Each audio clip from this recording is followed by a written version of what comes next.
जय भीम, जय ज्योति, जय सावित्री, जय फातिमा, जय तारा, जय मुक्ता, गुलगुलान गुलजोहार, जय तंट्या, जय बिरसा, सबरंगी सलाम। सारे धर्म पंथ जाति की भारत देश की नागरिक सभी महिलाओं को 25 दिसंबर भारतीय स्त्री मुक्ति दिन की सदिच्छाएं आज दे रही हूँ। 2 दिन हो चुके हैं, लेकिन हजारों सालों से जो जिस गुलामगिरी का पर्दाफाश करके हम लोग अभी नई समता, समानता, बंधुता में, जिसको मैं मैत्र कहती हूँ, स्वतंत्रता, धर्मनिरपेक्षता और लोकतंत्र के समाजवादी मूल्यों को लेकर, संविधान के मूल्यों को लेकर हम जो भारत की सारी नागरिक हैं, उन सबको भारतीय स्त्री मुक्ति दिन की बधाई। तो ये जो भारतीय स्त्री मुक्ति दिन है वो मनुस्मृति दहन दिन है, और उसके अवसर पर आज स्त्री मुक्ति और सद्य स्थिति पर बोलने के लिए मुझे बुलाया गया है। 1975 में इस देश में स्त्री मुक्ति का एक नया दौर, जिसको हम कहेंगे आधुनिक दौर या स्वायत्त स्त्री आंदोलनों का दौर चला। लेकिन इसके पहले हमारे पूरे देश में बहुत अलग अलग तरीके से स्त्रियों ने विद्रोह किया, मनुष्य ने विद्रोह किया, मानवता के लिए विद्रोह किया, समता के लिए, समानता के लिए विद्रोह किया। और बहुत महत्वपूर्ण बात यह है कि इस देश में काफी सारे पुरुष, जिन्होंने खुद को पुरुष न मानते हुए मानव माना और स्त्रियों को मानव मानते हुए स्त्रियों की स्थिति ये एक मनुष्य होने के नाते हमसे भी बदतर है ये समझा, ऐसे जो महानायक और महानायिकाएं हैं उनका मैंने सबसे पहले स्मरण किया। आज बात यह है कि तथागत गौतम बुद्ध के काल में अगर थेरियां पढ़ लिख रही थी, पूरे विश्व में वो संचार कर रही थी। आज जिसको हम अलग अलग देशों में कहते हैं, उस समय जिस तरीके से प्रांत होंगे, प्रदेश होंगे, वो लांग कर वो फिर तिब्बत से निकली होगी, वो श्रीलंका पहुंची है, यानी कहाँ हिमाचल है और कहाँ समुंदर है, वहां से थाईलैंड गई है, फिर वो चीन गई है। ऐसे हमने देखा है कि महिलाओं का सफर चला। इन महिलाओं का सफर चलने के बाद हम लोगों को पता चलता है कि एक सदी ऐसी आ जाती है कि जहां ईस्वी सन के बाद कुछ 6 सालों तक इस तरीके का अंधियारा है कि वहां महिलाओं की स्थिति और महिलाओं के साथ जो दमन शोषण हुआ है वो वेद उपनिषदों के रहते हुए, मनुस्मृति के रहते हुए हुआ है। इन स्मृति श्रुति पुराणों में महिलाओं की स्थिति बदतर करने की एक पूरी की पूरी साजिश रची गई। अब आज इसको हम साजिश कह सकते हैं। इसके सारे श्रेय फुले, शाहू, पेरियार, अंबेडकर जी को जाता है। फुले ने जब ब्राह्मणवादी पितृसत्ता पर हमला किया और ब्राह्मणवादी पितृसत्ता, जाति सत्ता हमें गुलामगिरी के तरफ लेकर जाती है, इसलिए इसमें सत्यशोध होकर हर एक इंसान के हाथों में विद्या आने की जरूरत है, जो कि एक जाति के हाथ में ही केवल विद्या है और बाकी जातियों को अलग अलग तरीके से विद्या ले रहे हैं, लेकिन उन विद्याओं को तब तक विद्या नहीं कहा जाता है जब तक ब्राह्मणों का मंत्रों का पानी उसके ऊपर नहीं छिड़का जाता है या उसका रिकॉग्निशन उनको नहीं मिलता है, तब तक कोई भी विद्या नहीं मानी जाती थी। जैसे छात्र विद्या भी है, तो हालांकि ब्राह्मण होने के बावजूद द्रोणाचार्य उनको पढ़ाते हैं, उनको हक है, परशुराम को भी पढ़ाने का हक है, लेकिन जो क्षत्रिय है उनको भी गुरु के तौर पे ब्राह्मणों को वंदन करना पड़ता है, हालांकि वो छात्र विद्या में, क्षात्र विद्या में, क्षत्रियों के विद्या में काफी पारंगत क्यों न हो। तो हमारे यहाँ पूरी शिक्षा की व्यवस्था थी, उसमें तो स्त्रियों को तो पढ़ने का अधिकार नहीं था, यह अभी हम सब लोग जानते हैं। हम सब लोग इसलिए भी जानते हैं कि जब तक सावित्री ने हमको नहीं पढ़ाया, फातिमा ने हमको नहीं पढ़ाया, तब तक हम लोग पढ़ नहीं सकते थे इस तरीके से, हम आज सब लोग जानते हैं। लेकिन ये पढ़ने लिखने का अधिकार जिनको नकारा गया वो सारी स्त्रियां, शूद्र, अतिशूद्र और ब्राह्मणेतर जितनी भी जातियां हैं, क्या वहां के सारे पुरुष और स्त्रियां ये जानते हैं कि जब तक मनुस्मृति का दहन नहीं हुआ और मनुस्मृति दहन करने के बाद उसके पर्याय के रूप में, विकल्प के रूप में एक पूरा का पूरा विधान नहीं आया, संविधान नहीं आया, तब तक हमें पूरी मुक्ति नहीं मिली है।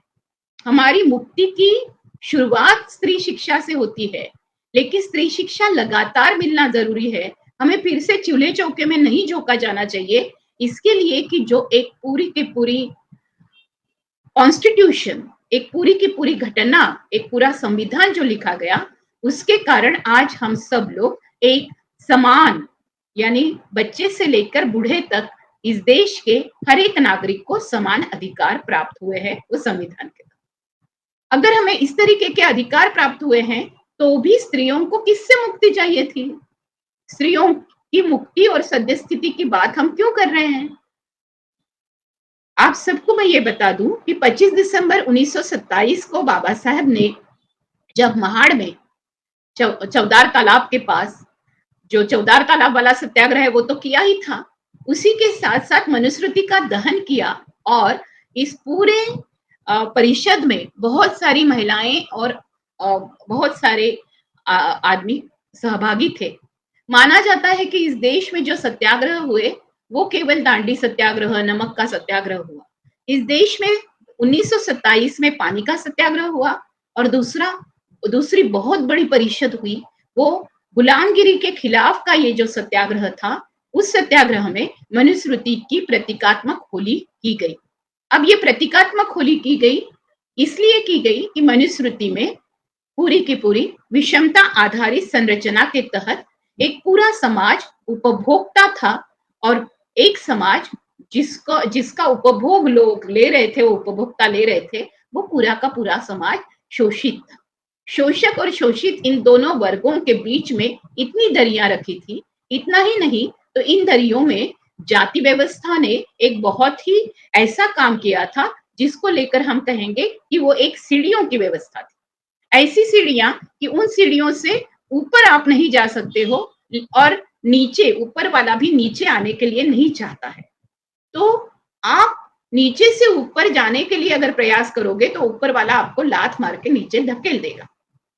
अब इन सब सीढ़ियों में आदमी, औरत और जो अन्य हम कहते हैं वो सभी लोग, लेकिन उनमें औरतें और अन्य जो भी आज लिंग भाव के तौर पे तृतीय पंथी कहलाते हैं या फिर लिंग भाव के तौर पे कौन पहला, कौन दूसरा, कौन तीसरा, ऐसे कैसे तय करेंगे? इसलिए हमने कहा है कि स्त्री पुरुष सभी लिंग के और जिन्होंने जिनके बारे में लिंग भेद नहीं करना चाहिए, ऐसे सारे अन्य जो है, फिर वो LGBTQ में आते हैं और जिनको ट्रांसजेंडर भी कहा जाता है, ऐसे सारे समूह, ये सारे समूह, इनका तो अस्तित्व ही नहीं था। और स्त्रियों का अस्तित्व सारे पायदानों पे, अगर ब्राह्मण पुरुष है तो ब्राह्मण स्त्री का अस्तित्व शूद्र था ब्राह्मण पुरुष के लिए। क्षत्रिय है तो क्षत्रिय स्त्री उसके लिए ही उपलब्ध होगी, लेकिन क्षत्रिय स्त्री ब्राह्मण के लिए भी अस्पृश्य और क्षत्रियों के लिए भी अस्पृश्य, वो यानी शूद्र। वैश्यों के साथ भी वही था कि वैश्य स्त्रियां वो वैश्य पुरुषों की तुलना में शूद्र, और शूद्रों की स्त्रियां शूद्र होने के बावजूद और भी शूद्र, और अतिशूद्र स्त्रियां और भी अतिशूद्र, यानी स्त्रियां हमेशा शूद्र इस तबके में कहलाई गई। और इसीलिए इस शूद्र तबके से अगर निकलना है, शोषित जो है उनको अगर शोषण से निकलना है, तो उसके लिए जरूरी है शोषण मुक्ति। और शोषण की मुक्ति, शोषण से मुक्ति, शोषितों से मुक्ति, ये स्त्रियों का जो आधार बना, इसलिए उसमें से स्त्री मुक्ति यानी विमेन्स लिबरेशन, विमेन्स इमेंसिपेशन, और उसके बाद उनके ट्रांसफॉर्मेशन की बात तक हम लोग आते हैं। अब ये स्त्री मुक्ति को लेकर बहुत सारे, वहां मैं नहीं जाती हूँ क्योंकि आज की स्थिति के बारे में हमें बात करना है, लेकिन ये बैकग्राउंड अगर समझ में आएगी तो फिर हमें समझ में आएगा कि अरे स्त्री मुक्ति का भारत का दौर जो है वो जाति सत्ता, धर्म सत्ता, पितृसत्ता, वंश सत्ता, वर्ग सत्ता, प्रांत सत्ता, भाषा सत्ता, इसके साथ की सारी लड़ाइयों का भी बहुत बड़ा प्रेशर, दबाव महिलाओं पर है। अब जो सांस्कृतिक सत्ता है वो बहुत हावी है, और आज मैं स्त्री मुक्ति और सद्य स्थिति में सबसे ज्यादा सांस्कृतिक स्थिति पर जोर देने वाली हूँ। इसलिए कि अभी आपने पढ़ा होगा 25 दिसंबर को स्त्री मुक्ति दिन हमने बिल्कुल किया, और उसके ही 3 दिन पहले खबर आई कि साक्षी मलिक, विनेश फोगट और बजरंग पुनिया, इन तीनों के बारे में वो खबरें थी। साक्षी मलिक ने कहा कि अभी मैं कभी भी कुश्ती नहीं लड़ूंगी, मैं अभी नहीं खेलूंगी, क्योंकि ब्रजभूषण सिंह को इन्होंने चुनकर जीत कर लाया है। हमारी पूरी लड़ाई को इन्होंने मद्देनजर ना रखते हुए और स्त्रियों के साथ उनके काम की जगह पर, उनकी खेलने की जगह पर, उनकी शिक्षा के जगह पर जो लैंगिक शोषण होता है उसका कानून जरूर बना दिया, लेकिन उस कानून पर इन्होंने कभी अमल नहीं किया। और वो बिल्किस बानो के अपराधी हो या ब्रजभूषण सिंह जैसे अपराधी हो, इनको बहुत मान देते हुए, सम्मान देते हुए, कंधे से कंधा लगाते हुए प्रधानमंत्री से लेकर गृह मंत्री से लेकर सब लोग एक साथ बैठते हैं। और WFI में भी चुनकर जो आए हैं वो ब्रजभूषण सिंह है। इसलिए साक्षी मलिक ने प्रेस कॉन्फ्रेंस में अपने जूते रख दिए और कहा कि अभी मैं नहीं लड़ूंगा, अभी मैं नहीं कुश्ती लड़ूंगी, अभी मैं नहीं खेलूंगी। विनेश फोगट ने भी कहा कि मैं अभी ओलंपिक में कुश्ती नहीं खेलूंगी। और बजरंग पुनिया जी ने कहा कि मैं ये पद्मश्री वापस लौटा रहा हूं। अब बात यह है कि इस देश के खिलाड़ी, जिन खिलाड़ियों ने, हालांकि हमारे देश के राजनीतिक लोगों ने भी 2014 से लेकर 22 तक, आज के यानी 23 तक, और अभी 24 आने वाला है, 23 तक एक पूरे हंसी बना दी है पूरे विश्व में। हम लोग आज मानवीय विकास निर्देशांक में 135वें नंबर पे है, 195 देश। हम लोग आज 128 नंबर पे है जेंडर इंडेक्स। सोचने जैसी बात है कि हमारे साथ जो पड़ोस में जो देश है, जिनके बारे में ये लोग हमेशा दुश्मन दुश्मन करते हैं, तो दुश्मनी करके लोगों को भिड़ा देते हैं और श्री राम के नारे लेकर उनको कहते हैं कि मुस्लिम आपका दुश्मन है। अब सवाल ये है कि वे देश तरक्की करके हमारे से बहुत आगे है, जेंडर इंडेक्स में भी और मानवीय विकास निर्देशांक में भी। श्रीलंका को देखिए, पाकिस्तान को देखिए, बांग्लादेश को देखिए, हालांकि उनके पास संसाधन कम होने के बावजूद ये सारे लोग आज तरक्की की तरफ बढ़ रहे हैं, और हमारे यहाँ स्त्रियों की अवनति होते जा रही है, प्रगति नहीं। ये जो अधोगति है, ये जो जिस तरीके का खेल चल रहा है इस देश में स्त्रियों के ऊपर होने वाले बलात्कार, हिंसाचार और जिस तरीके के अन्याय हो रहे हैं, उसको देखकर शासन की तरफ से एक सीधा साधा परिपत्रक तक नहीं निकलता है, ना ही उनके महिला बाल कल्याण मंत्री के तरफ से कोई बयान आता है, ना मणिपुर के बारे में आया है, ना हाथरस के बारे में आया है, ना ही किसी भी तरीके से कुश्ती जो खेलने वाली खिलाड़ी हैं उनको उन्होंने जाकर कभी समर्थन दिया है। अब सवाल आता है कि जब तक आपके तरफ से, यानी जब तक जो बड़े मंत्री लोग हैं, प्रधानमंत्री हो या गृह मंत्री हो या अर्थ मंत्री हो, इनके तरफ से आपको ग्रीन सिग्नल नहीं मिलता है, तब तक महिला बाल कल्याण मंत्री बोल नहीं पड़ती और उनको नहीं दिखता है कि इनके ऊपर अत्याचार हो रहा है, अन्याय हो रहा है, बलात्कार हो रहा है। तो इस तरीके से पूरे के पूरे देश में एक ऐसा माहौल बना है जो कि स्त्री विरोधी माहौल बनते जा रहा है। अब यानी हालांकि हम देखते हैं कि 1994 यानी 1994 में महिला धोरण हमारे यहाँ महाराष्ट्र में माननीय शरद पवार जी के कारण आया, और फिर शरद पवार जी के बाद पूरे भारत में भी महिला धोरण यानी विमेन्स पॉलिसी को लागू किया गया। महिला आयोग आया, ये कमीशन के द्वारा इस तरीके से जहां भी कोई भी इस तरीके की घटना होती है, बलात्कार की हो, हिंसाचार की हो, दहेज में मार देने की हो, या किसी को जला देने की, या उनके ऊपर एसिड फेंकने की किसी भी तरीके की हो, इसको लेकर हमें आज बहुत जरूरी है ये देखना कि हम लोगों ने अभी तक इसको चैलेंज कैसे नहीं किया, और जिन्होंने चैलेंज किया उनको जेल में भेजा गया। जिनको चैलेंज करके जेल में भेजा गया वो सारे लोग जो जानते हैं, वो जो ठीक से एक शोध करते हैं, ये रिसर्चर जो है वो सही आंकड़ा दे रहे हैं। एनसीआरबी के तहत 2022 में आया हुआ आंकड़ा 2023 में अचानक कैसे बदल जाता है, इतना बदलाव हो जाता है कि भारत अभी जेंडर इंडेक्स में उन्होंने बहुत बड़ी प्रगति कर ली और जेंडर इंडेक्स हमारा तुरंत बदल गया। अब इन्होंने एक अलग तरीके की साजिश की है कि जहां स्त्रियों के साथ अन्याय हो रहा है, उस प्रांत का, उस इलाके का कोई जिक्र नहीं करना, उस इलाके का जिक्र करना जिस इलाके में पुरुषों की तुलना में लड़कियां ज्यादा है। जैसे पूरे के पूरे रिसर्च के नियम ही इन्होंने बदल डाले, इन्होंने डेटा के नियम बदल डाले, इन्होंने डेटा के तहत ये बताना शुरू किया कि नहीं नहीं, हमारे देश में आज बहुत तरक्की हो गई। जैसे महाराष्ट्र में हालांकि 824 यानी बहुत ही भयानक इस तरीके का आंकड़ा है। आज 1000 के तुलना में केवल 824 महिलाएं हैं। और अभी अभी खबर थी कि पुणे के ही एक आजू बाजू के गांव में से कुछ आदमी निकले और उन्होंने कहा कि हमें शादी करने के लिए आज लड़की नहीं मिल रही है। और जब उन्होंने इस तरीके से कहकर ये बहुत बड़ी न्यूज बनी थी कि दुल्हों का एक मोर्चा निकला था कि हमें दुल्हन चाहिए, हमें पत्नी चाहिए। आज अगर देखा जाए तो ये सेक्स रेशियो जो है, जिसको अंग्रेजी में हम लोग कहते हैं कि एंडेंजर्ड स्पीसीज जो होते हैं, जैसे कि पर्यावरण के विनाश के कारण हिल्सा मछली आज एंडेंजर्ड स्पीसीज में है। आज भारत में महिलाएं एंडेंजर्ड स्पीसीज है।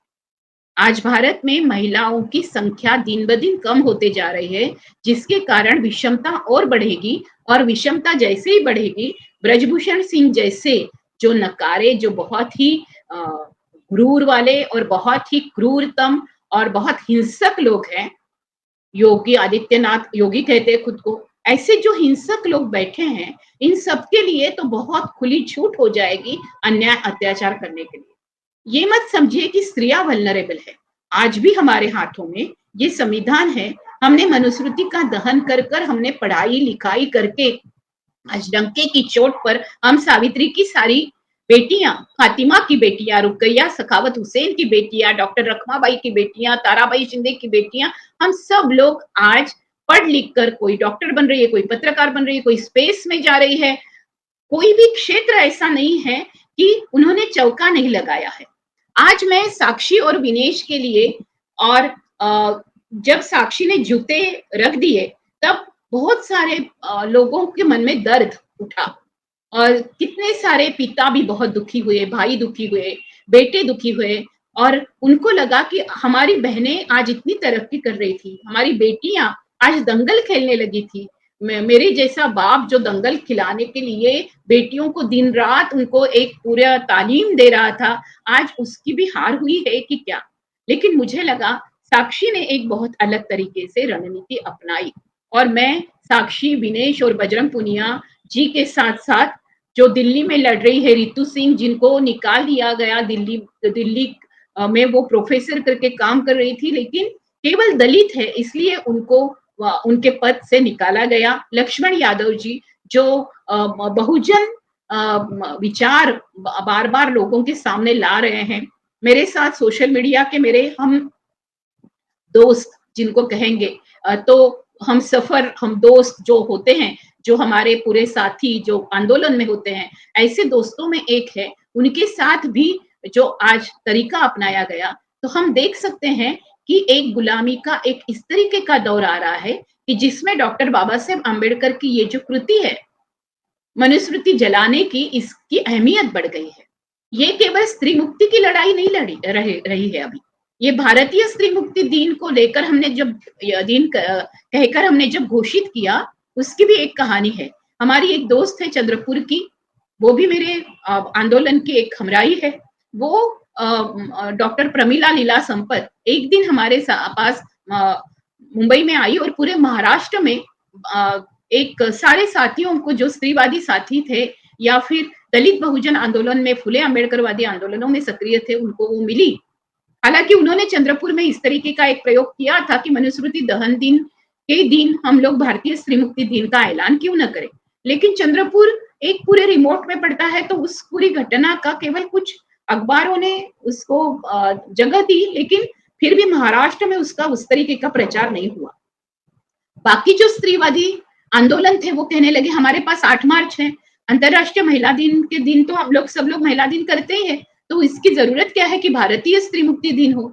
लेकिन हमें सबको ये बहुत ही, हमारे बुद्धि को, हमारे तर्क को ये बहुत ही सही लगा कि ये बहुत अच्छी बात है कि हम सब ने मिलकर मनुस्मृति दहन दिन को भारतीय स्त्री मुक्ति दिन का करार कर देना चाहिए। इसलिए करना चाहिए कि न स्त्री स्वातंत्र्य मरहती कहने वाला ये संविधान, ढोल गवार शूद्र पशु नारी सब है ताड़न के अधिकारी, इस तरीके से मनुस्मृति के अंदर के सारे वाक्यों का सार तुलसीदास कह देते हैं। और फिर जो लोग मनुस्मृति की विचारधारा को पालन करते हैं, उनको ना मीरा चलती है, ना कबीर चलता है, ना रविदास चलता है, ना तुकाराम चलता है, ना जनाबाई चलती है, ना नामदेव चलता है, ना चोखा मेला चलता है, ना सोयरा चलती है, ना कानोपात्रा चलती है, ना लालोन फकीर चलते हैं। तो ये पूरा जो एक विद्रोही संतों का जो जमावड़ा है, उस जमावड़े ने मुक्ति की गाथा इस देश में, सूफी जब आए, हम लोग कहेंगे 7वें शतक में, 7वें शतक से लेकर 16वें शतक तक इस देश में इस तरीके से संतों ने एक पूरी जो रूढ़िवादी गुलाम और अनेक ईश्वर है, लेकिन आप मंदिर में नहीं जा सकते क्योंकि अनेक जातियां हैं, और हर एक जाति में बांट बांट के ईश्वर को भी रखा, और उस जाति के ईश्वर की भी पूजा कौन करेगा? वो पुरोहित करेगा, और उस जाति की जो स्त्री है वो हमेशा अछूत मानी जाएगी, उसके देह को भी अछूत माना जाएगा, और वो एक शूद्र जाति में जन्मी है इसलिए भी अछूत मानी जाएगी। इस तरीके से जो एक पूरा का पूरा शोषण निचोड़ करने की व्यवस्था थी, उस पूरे व्यवस्था को ललकारने की शुरुआत हमें दिखाई देता है कि बुद्ध और जैन पीरियड निकल जाने के बाद अगर बीच में उसमें गैप रही हो तो 7वें शतक से उसकी शुरुआत हुई।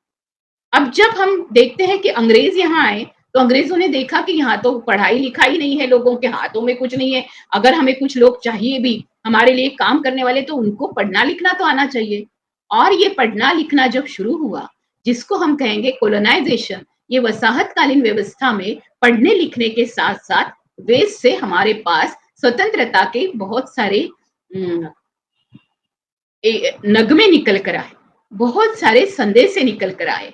थॉमस पेन जैसे व्यक्ति की पहचान हमें हुई, जॉन स्टुअर्ट मिल के जैसी पहचान हुई, वर्जीनिया वुल्फ की पहचान हुई, लोगों के दिमाग में बहुत सारी चीजें दौड़ने लगी, और एक स्वतंत्रता के दौर पे केवल आजादी यानी अंग्रेजों से आजादी वाली बात, ये स्वराज वाली बात अलग है, लेकिन हमारे देश में जो राज है वो केवल एक विशिष्ट जाति का राज है, उसके खिलाफ भी लड़ना चाहिए। इसको लेकर जो जंग शुरू हुई उसमें भी स्त्रियां शामिल थी, और 1927 की महाड़ की सत्याग्रह में भी जब मनुस्मृति जलाई गई, वहां भी बहुत सारी मात्रा में स्त्रियां मौजूद थी।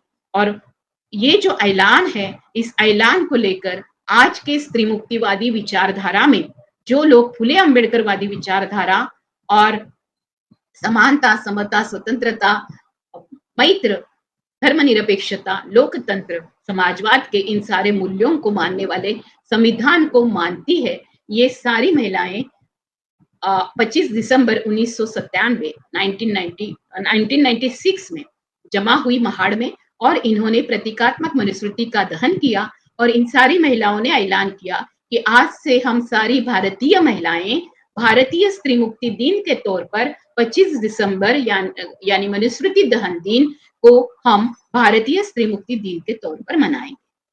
हम क्रिश्चियन जो ख्रिस्ती महिलाएं हैं उनको मेरी क्रिसमस कहते हुए क्रिसमस की सदिच्छाएं तो देते ही है, लेकिन इस अवसर पर भारतीय स्त्री मुक्ति दिन हम आज यानी आप देखते होंगे कल परसों ही हम सब ने मिलकर उसको मनाया।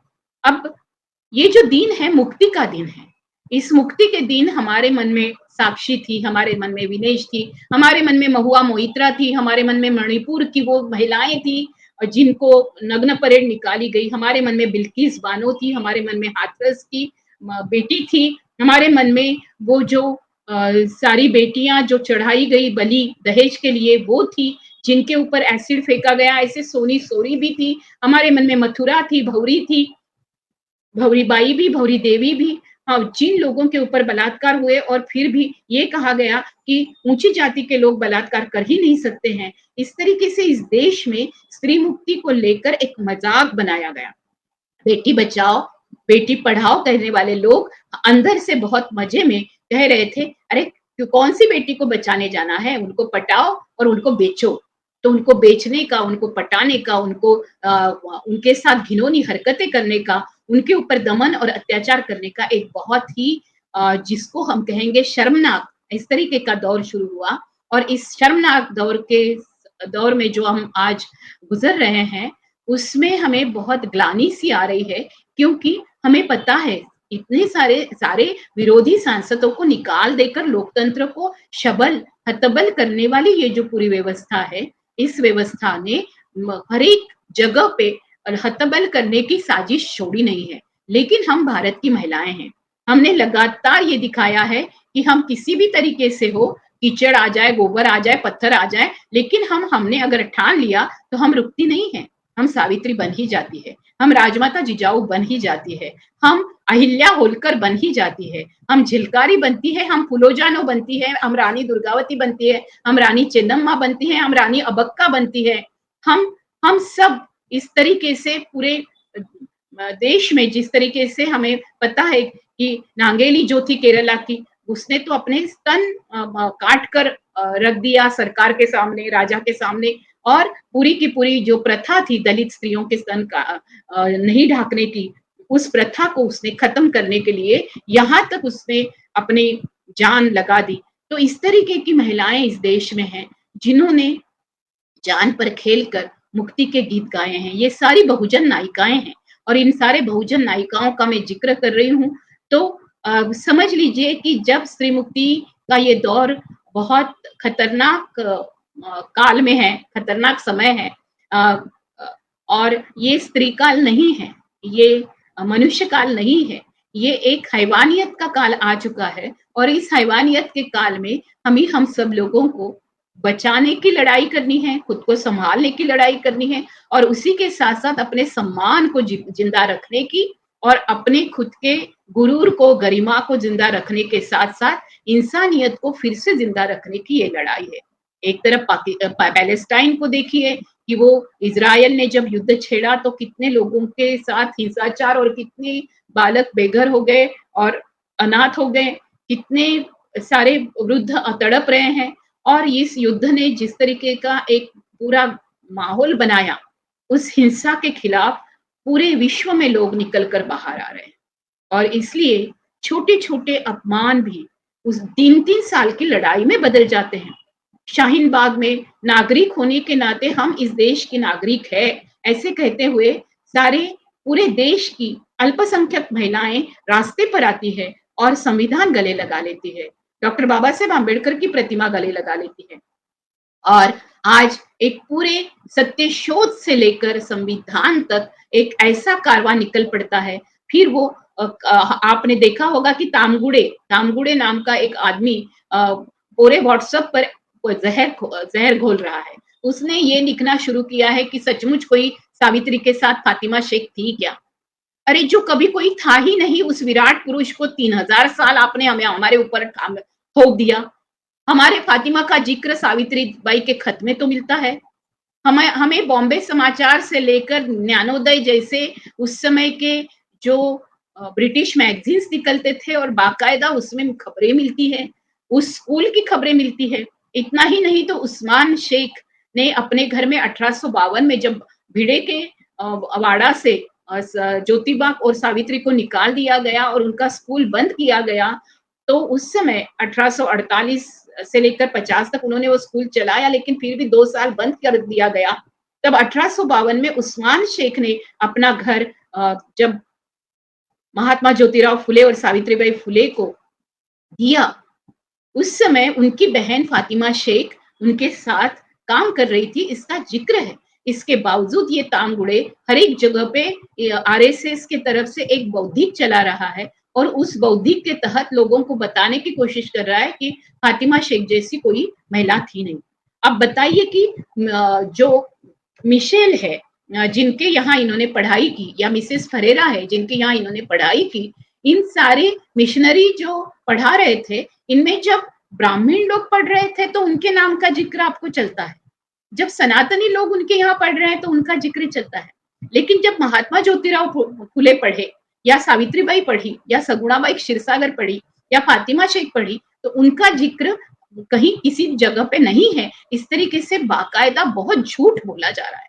इसलिए दोस्तों, अभी नई शोध प्रक्रिया की और जो पुरानी सारी शोध प्रक्रिया है, जो पूरी सैफ्रनाइज्ड हो चुकी है, जिसको हम कहेंगे उसका रंग भी उन्होंने, हालांकि भगवे रंग को उन्होंने बदनाम कर दिया है। जिस तरीके से एक पूरी राइटिस्ट विचारधारा, एक बहुत ही, जिसको हम कहेंगे एक धर्मांध फांसीवादी विचारधारा जो है, उस विचारधारा ने रिसर्च में भी एंट्री कर ली है और उनके आर्टिफिशियल इंटेलिजेंस के तहत पूरे शब्द जो भरे जा रहे हैं, वो शब्द मनुस्मृति आधारित शब्द है।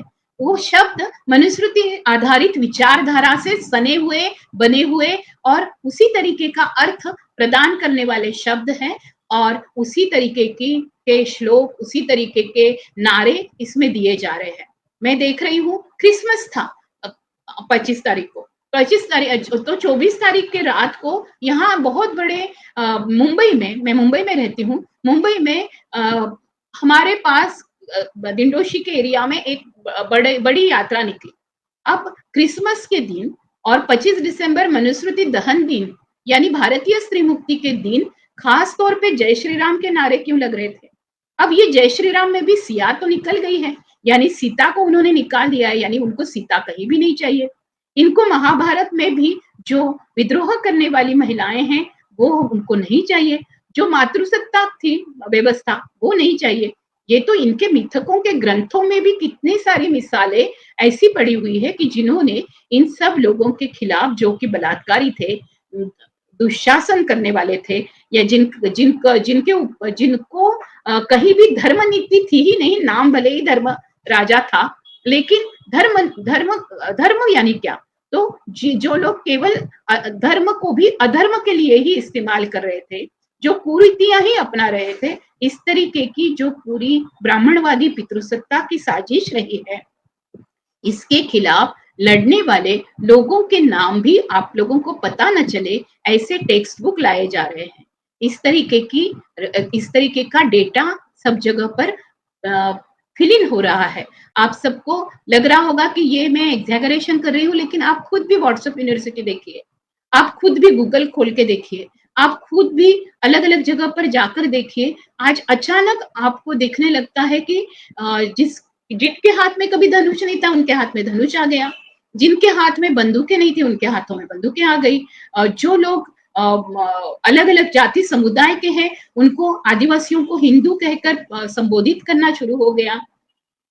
जो दलित लोग हैं, उन दलितों ने, जिन्होंने बौद्ध धम्म दीक्षा ली है और जिन्होंने बौद्ध धम्म दीक्षा अभी तक नहीं ली है, उनको हिंदू दलित कहकर समरसता मंच बनाए जा रहे हैं और जिसके तहत ये कहा जा रहा है कि आप भाजपा के साथ ही रहना बहुत जरूरी है, कि ब्राह्मणों के साथ अगर दलित रहेंगे तो ब्राह्मण और दलितों की युति होगी।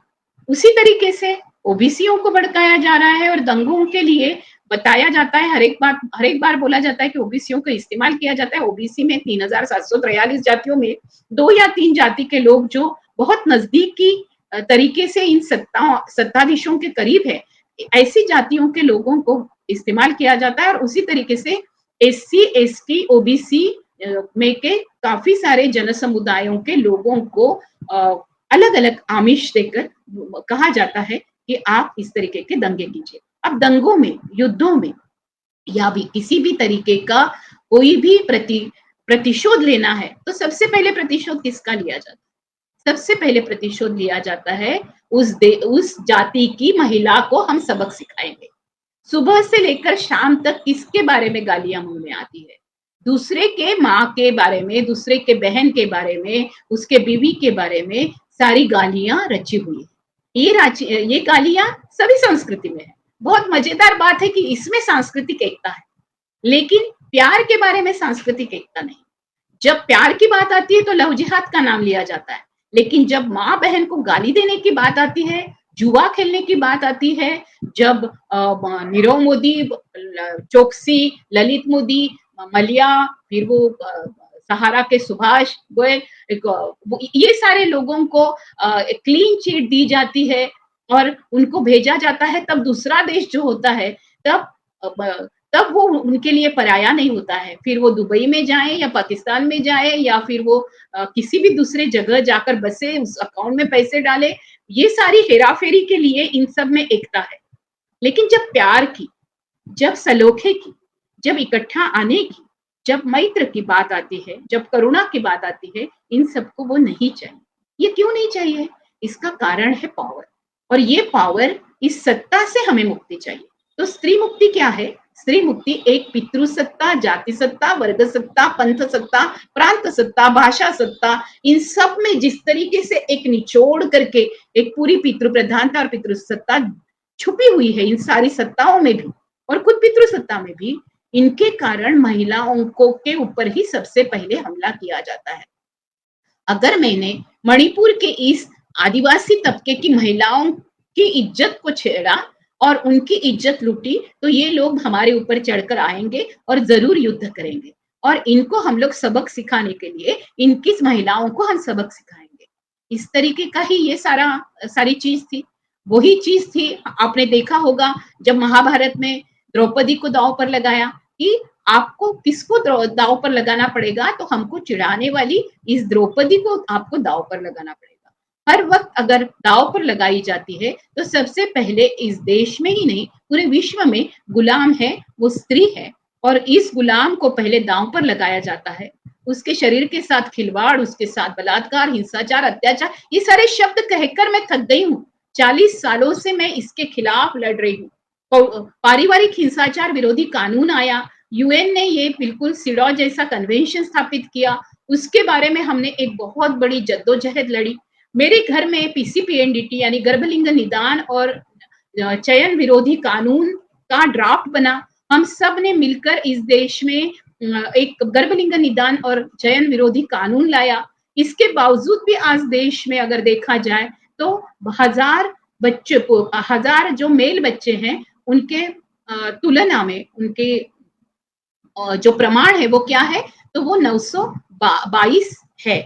हालांकि 922 बताया जाता है, लेकिन तमिलनाडु के उस्लमपट्टी में कितना है, उत्तर प्रदेश में कितना है, बिहार में कितना है, अगर आप देखोगे इवन महाराष्ट्र में सातारा, सांगली, कोल्हापुर जैसे जहां शुगर लॉबीज है, वहां लड़कियों का प्रमाण कम है। अब इस तरीके का कानून हमारे यहाँ कब आया? हमारे यहाँ 1989 में ही आ गया। 1994 में पूरे भारत में आया, लेकिन इसके बावजूद भी उस कानून पर अमल नहीं हो रहा है। आज दहेज के बारे में लोग कहते हैं कि दहेज के बारे में ज्यादा केसेस हो ही नहीं रहे, लेकिन परसों ही फेसबुक पर एक न्यूज आई कि एक लड़की जो केरला की थी, उसके माँ पिताजी उसके लिए दहेज नहीं दे पाए, इसलिए एक डॉक्टर लड़की ने खुदकुशी कर ली। तब मैंने कहा कि ये खुदकुशी है क्या, जांचना चाहिए। क्योंकि जब हमने 1975 में आंदोलन शुरू किया, हमने कहा पर्सनल इज पॉलिटिकल, यानी घर में होने वाली हिंसा, ये पारिवारिक हिंसा केवल नहीं है, ये पारिवारिक हिंसा आज राज्य ने संबोधित करनी चाहिए, क्योंकि स्त्री देश की नागरिक है और उसको बराबरी के अधिकार भी है, और एक मानव होने के नाते उसके ऊपर होने वाले हमले, हिंसाचार की दखल पूरे के पूरे न्याय व्यवस्था ने करनी चाहिए। अब इस दखल लेने के लिए इस न्याय व्यवस्था को हमने फैमिली कोर्ट बनाने के लिए मजबूर किया, और एक पारिवारिक न्यायालय तक हम लोग जा पहुंचे। आज इन्होंने क्या किया है?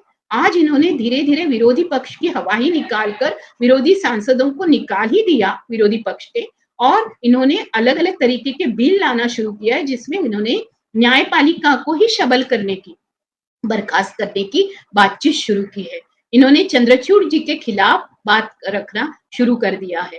अब आप देखोगे कि न्यायमूर्ति चंद्रचूड़ के जमाने में, बिल्कुल अभी फिलहाल जब हमने देखा होगा, आप सब ने देखा होगा, गौर किया होगा, 26 नवंबर को डॉक्टर बाबा साहेब अम्बेडकर का स्टेचू सुप्रीम कोर्ट के सामने लगता है, और दूसरी तरफ राजस्थान में मनु का अभी भी स्टेचू लगाया हुआ है। ये जो दो चीजें हैं, इनको समझना बहुत जरूरी है। जिस दिन हर एक जगह पे डॉक्टर बाबा साहेब अम्बेडकर का केवल स्टेचू ही नहीं, उनका संविधान हर एक जगह पे जिंदा होगा, उसके लिए लोग अधिकारों से वाकिफ होंगे, तब लोकतंत्र बचेगा, तब न्यायपालिका भी बचेगी, और बाकी के जो अन्य 3 स्तंभ है वो भी बचेंगे। जो लेजिस्लेटिव हो, एग्जीक्यूटिव हो, ये सारे काउंसिल्स तो बचेंगे ही। उसी तरीके से माध्यम पर जो खतरा आया है, और माध्यमों में केवल आज गोदी मीडिया ही बोल रहा है। आज जो सोशल नेटवर्क चल रहे हैं, जो हम चला रहे हैं, मैं राहुल जी का बार-बार धन्यवाद देती हूँ कि उन्होंने बहुजन संगठक ऐसी हालात में भी जिंदा रखा है। आज बाल्टी के जो बच्चे हैं, उनकी बात भी इन्होंने सामने लाई है। सारथी हो, महाज्योति हो, इन सब की बातें इन्होंने सामने लाई है। अब बाल्टी में सबसे ज्यादा जो रिसर्चर है वो महिलाएं दिखी मुझे, जो अनशन के लिए, जो धरने के ऊपर बैठी है। इन सारी लड़कियों को मैं सैल्यूट करती हूँ। कल मैं एक बहुत खूबसूरत ऑर्गेनाइजेशन, खूबसूरत ऑर्गेनाइजेशन क्या खूबसूरत होती है ऐसे आपको लगेगा, लेकिन मुझे लगता है कि आज सीखो, संगठित हो, संघर्ष करो जब हम बोलते हैं, तो संगठन बनाना जब मुश्किल है, तब ये संगठना मुझे बहुत खूबसूरत और आकर्षक लगती है, जहाँ बहुत ही बहुत ही जज्बे के साथ मानवता के लिए जो तरुणाई है, जो युवा है, वो सामने आ रही है। और वो लोग जो कह रहे हैं वो बहुत ही सुंदर था। उन्होंने कहा मनुस्मृति से टक्कर दे, जो विषमता के खिलाफ बोलने वाले सब लोग हैं, वो हमें साथ दे और मनुस्मृति से टक्कर दे। तो हिंसा हिंसा अगर नहीं चाहिए तो मनुस्मृति से टक्कर दे, और मनुस्मृति से टक्कर देने के बाद क्या आएगा, तो हमारे हाथ में आएगा संविधान, और उसको लेकर आज हमें केवल हमारे देश में ही नहीं, विश्व में भी मानव अधिकार के लिए लड़ने के लिए एक ताकत, एक बल इकट्ठा करना पड़ेगा। ये सारे बच्चे कहाँ से थे? ये घुमंतु विमुक्त जनजाति के बच्चे थे, ये सब ज्यादा से ज्यादा। ये सारे बच्चे दलितों से भी, जिनको कुछ भी मिला नहीं, यानी जिनके लिए गांव में कभी जमीन ही नहीं थी, गांवठान भी नहीं था, जिनके लिए जगह नहीं थी, जिनको क्रिमिनल ट्राइब्स करके 1857 में पहले घोषित किया गया, जबकि स्वतंत्रता संग्राम की बात आती है 1857, लेकिन सोचिए कि उस समय अंग्रेजों ने जिनको डिक्लेयर किया क्रिमिनल ट्राइब्स, और फिर बाद में जाकर उसका कानून बनाया, और कानून बनाकर उनके ऊपर क्रिमिनल ट्राइब करके लेबल लगा दिया, जिसके कारण आज तक भी वो भुगत रहे हैं। हालांकि हमारे संविधान के बाद भी, और फिर पंडित जवाहरलाल नेहरू जी के कारण ये क्रिमिनल ट्राइब वाला जो हिस्सा है वो हमें दिखाई देता है कि ये कानून को खारिज किया गया और सभी लोगों को सम्मिलित किया गया नागरिक होने के नाते। तो ये घुमंतु विमुक्त लोगों को आज भी लोग बहुत ही एक, जिसको हम कहते हैं एक्सक्लूजन, बहिष्कृतता की, उपेक्षा की, इस तरीके से एक हीन जो बर्ताव है वो उनके साथ किया जाता है। और इस बर्ताव के लिए ही आज अगर हम बहुत बात कर रहे हैं और लगातार करते हैं, हम इंक्लूजन की बात करते हैं, तब इंक्लूजन की बात करते हुए हम पहले कहते हैं रिकॉग्निशन, हम कहते हैं फिर रिप्रेजेंटेशन, हम कहते हैं फिर इंक्लूजन, इंक्लूजन के बाद हम कहते हैं कि हमें डिस्ट्रीब्यूशन, फिर रीडिस्ट्रीब्यूशन। ये सारी जो स्टेप्स है, ये तब होगी ना जब हमें खुद की आवाज मिलेगी, और ये आवाज संविधान से उनको मिली है, ये उन्होंने व्यक्त किया। उन्होंने जो नारे दिए उसमें उन्होंने संविधान के लिए, संविधान बचाने के लिए रास्ते पर आने के नारे दिए, उन्होंने मानवीयता के नारे दिए।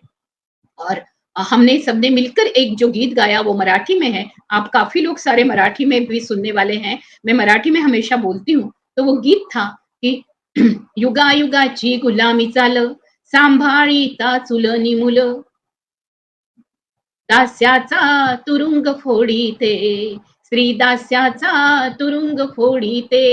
इसमें बहुत सारे स्टांजा भी है और अलग लाइनें भी है, लेकिन ये खास तौर पे मैं ये 2 लाइनें इसलिए गाई कि आज का जो सब्जेक्ट है स्त्री मुक्ति, तो हमेशा चूल्हे में और बच्चों में हमको लगा दिया, और हमें फिर से बोला जा रहा है कि आप कुश्ती के आंगन में आ गई हो, आप कुश्ती के आंगन से निकलकर, यानी आंगन में जो आप खेल रही थी, फिर आप मैदान में आ गई, फिर अखाड़े में आ गई, अखाड़े से लेकर आप ओलंपिक तक पहुंच गई, आपने पूरे देश की सरहदें पार करके देश के लिए तिरंगे का सम्मान भी बढ़ाया और पूरे विश्व में अपना परचम लहराया।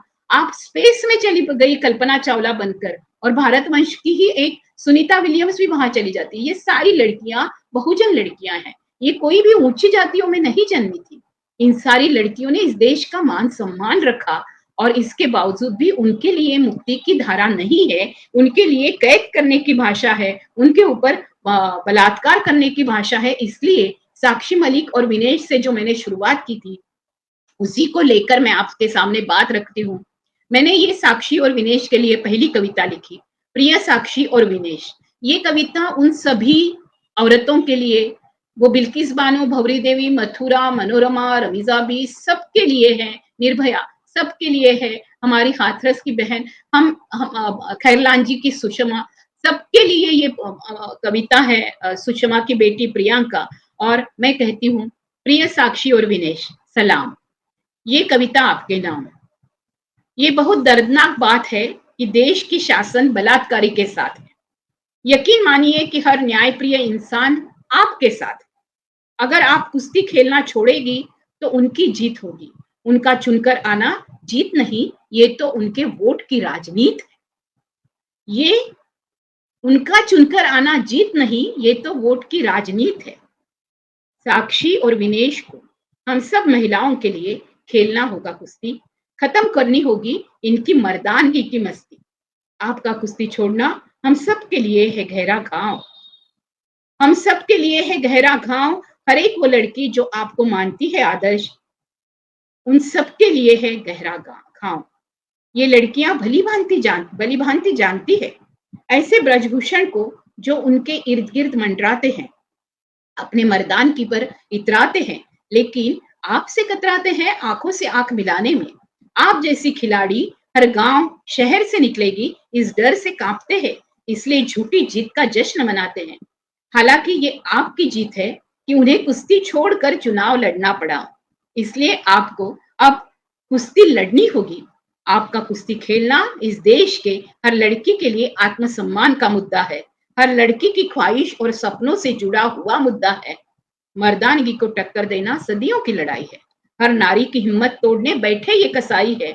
गांव-गांव कुश्ती की ऐसी महिला टीम बनाइए कि हर गांव में महिला खिलाड़ी साक्षी विनेश बन जाए। हमारी उमंग और हौसलों के लिए खेलिए, मणिपुर की उन महिलाओं के हौसलों के लिए खेलिए। अपने कंधों पर शान से तिरंगा लहराइए, अपने कंधों पर शान से तिरंगा लहराइए। और जब मैंने सुना कि अपने कंधों पर शान से तिरंगा लहराते हुए आने वाली साक्षी, हमारे देश में 10 ऐसी महिलाएं हैं जिन्होंने ओलंपिक जीता है। हमारे देश में ऐसी महिलाएं हैं जिन्होंने पूरे अलग-अलग तरीके से मेडल जितवा के दिए हैं, और हालांकि उनकी तुलना में पुरुष कम है। आज महिलाएं क्रिकेट भी खेल रही है। जो क्षेत्र माने गए थे वो केवल मर्दानी क्षेत्र माने गए थे। इतना ही नहीं तो लड़ने वाली स्वतंत्रता के लिए, लड़ने वाली आजादी के लिए लड़ने वाली रानी लक्ष्मी को इन्होंने मर्दानी लक्ष्मीबाई कहा।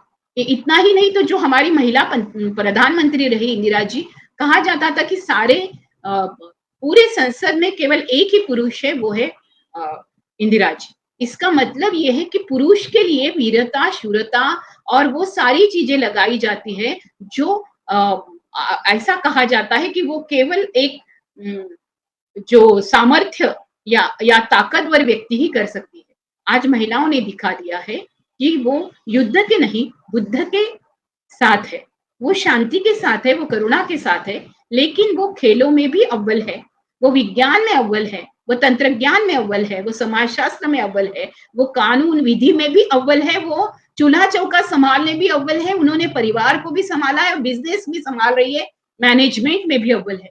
कोई भी क्षेत्र आज महिलाओं ने नहीं छोड़ा है। वो ड्राइवर है, वो ट्रक ड्राइवर है, वो विमान चलाती है, वो नौकाएं चलाती है, आज वो किसी भी वो कंडक्टर भी बनी है, वो आज टिकट चेकर भी बनी है, कोई भी बाहरी क्षेत्र, वो पुलिस भी बनी है, वो सैनिक भी बनी है।